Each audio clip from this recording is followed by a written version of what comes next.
supply box here.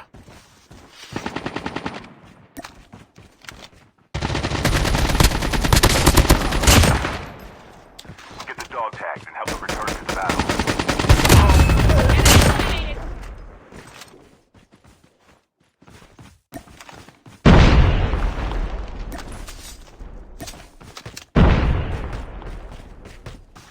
Down to the last 5 teams.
Dog tags have been scanned successfully.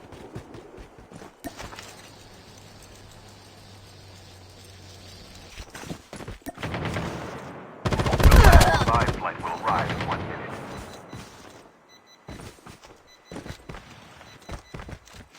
Release this smoke. Enemy down. Engaging the enemies.